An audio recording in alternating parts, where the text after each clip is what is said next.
audioescuelasabática.com. Domingo 6 de octubre. Nehemías recibe malas noticias. El libro de Nehemías se inicia casi de la misma manera que el libro de Daniel. Lee Daniel capítulo 1 versos 1 y 2, y es con malas noticias. Sí, muchos habían regresado a su patria ancestral, pero las cosas no les iban muy bien allí. Escucha Nehemías capítulo 1, versículos 1 al 4. ¿Por qué estaba tan preocupado Nehemías? ¿Cuál fue su respuesta a las malas noticias que recibió? Palabras de Nehemías, hijo de Acalías. Aconteció en el mes de Quisleu, en el año 20, estando yo en Susa, capital del reino, que vino Hanani, uno de mis hermanos, con algunos varones de Judá, y les pregunté por los judíos que habían escapado, que habían quedado de la cautividad, y por Jerusalén. Y me dijeron: el remanente, los que quedaron de la cautividad allí en la provincia, están en gran mal y afrenta, y el muro de Jerusalén derribado, y sus puertas quemadas a fuego. Cuando oí estas palabras me senté y lloré, e hice duelo por algunos días, y ayuné y oré delante del Dios de los cielos.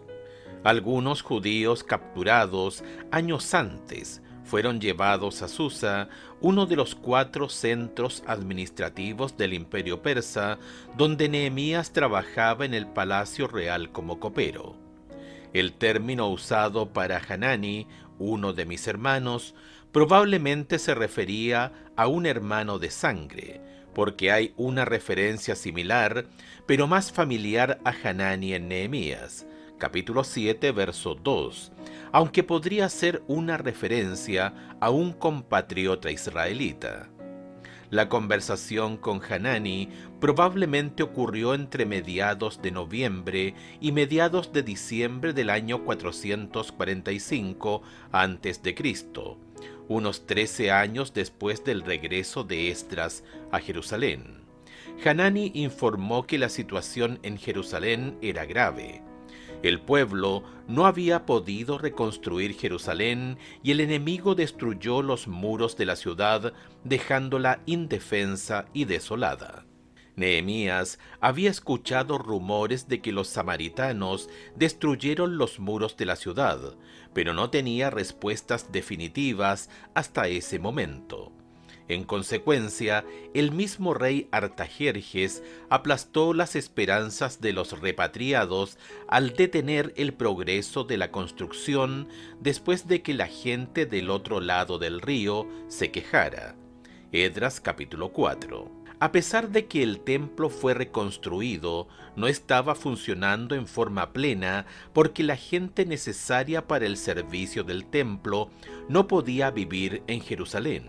La situación entristeció a Nehemías cuando las repercusiones de las noticias penetraron en su alma.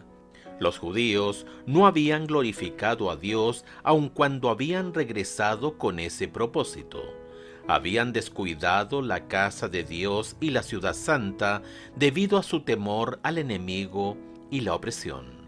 Por ende, Nehemías acudió automáticamente a Dios. Él no se quejó por la falta de fe del pueblo de Judá, ni lo criticó como cobarde, ni aceptó la situación como un status quo. Nehemías simplemente se arrodilló y comenzó a orar y ayunar. Ante estas malas noticias, Nehemías lloró, ayunó y oró. ¿Qué debería decirnos esto, especialmente en tiempos de prueba, sobre cómo debemos recurrir al Señor?